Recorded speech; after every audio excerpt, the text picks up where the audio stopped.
Hi, so in this video I want to talk about how to prepare for a university semester, so how to prepare for online classes specifically. So I'm just going to show like what I've been doing. I think what I've been doing has been working. It's a lot of work, but I'm using the screen record function obviously, and yeah, so let's just get into it. All right, so this was my class. I made a PPT. And yeah, I'll just go through it. So this is oh, I'm gone. Can I? Oh, well, I don't need to be there all the time, do I?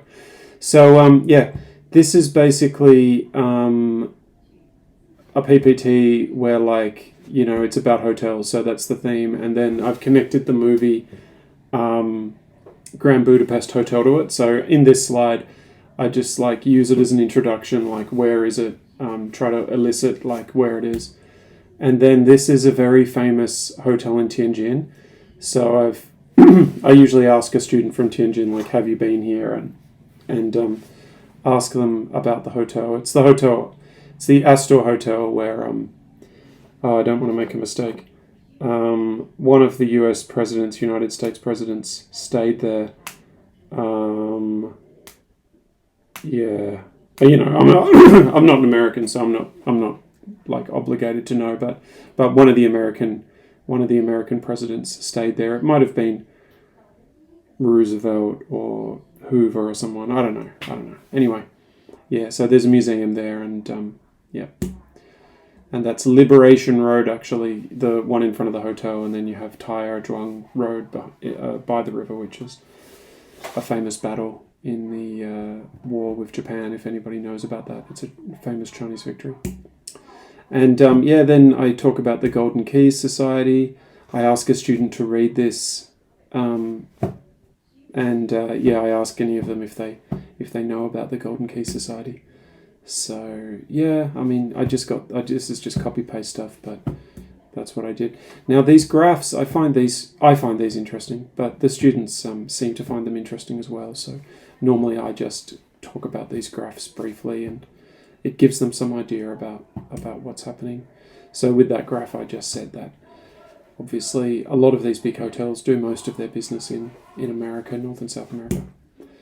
And yeah, this was a bit less interesting. I didn't spend much time with this one. This was an interesting one because I didn't know that there were 1.3 million hotel rooms. But having something like this where it's like a lot of, I guess, information where it might be information they haven't been exposed to, I feel like that's pretty cool because it gives them an idea about gives them a bigger horizon, I guess, is what I'm aiming for. And yeah, just showing that the hotel business is growing in China. And this is from my Wall Street English material, so anyone who's taught for Wall Street English will be familiar with this. It's from one of the social clubs, so I just ask them to read these words out. And then yeah, I give them a minute or two to practice this dialogue. That's also from Wall Street English. And then yeah, I ask a couple of them to do this in the class with me listening before I ask them to practice.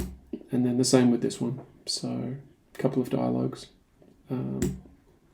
Yeah, show them some pictures. Show that I guess the hotel industry is fairly multicultural, and yeah, it could be a good career choice for some of them. And ask them to identify the different jobs that these people do in this slide. And ask a student, what do you think is happening here? What do you think is happening here? Talk about the salaries in New York that people who work in hotels can make.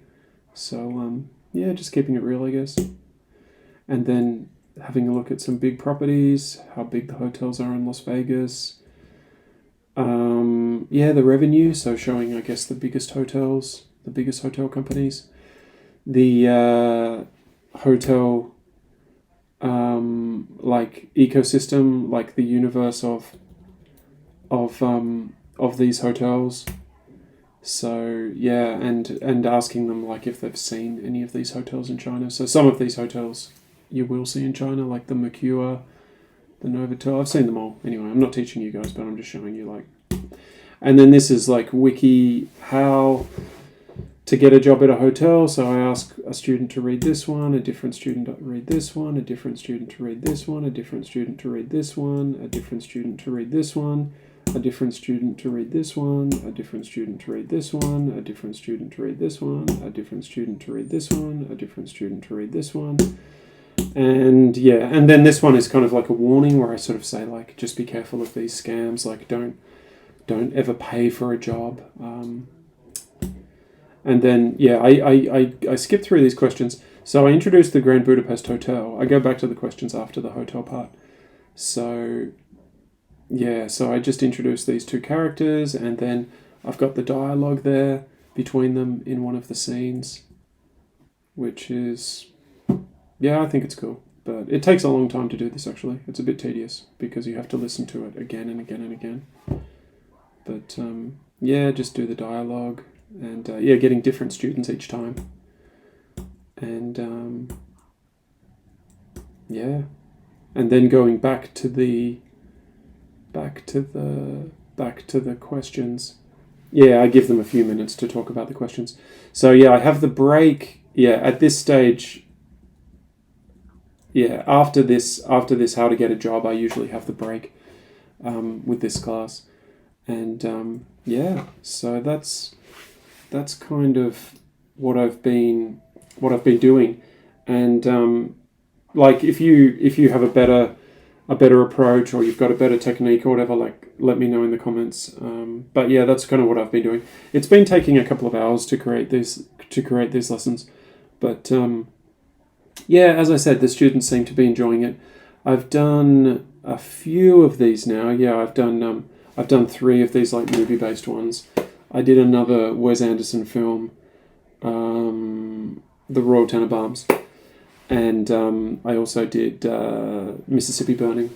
So yeah, let me know what you're doing in your online classes, and yeah, that's what I've been doing.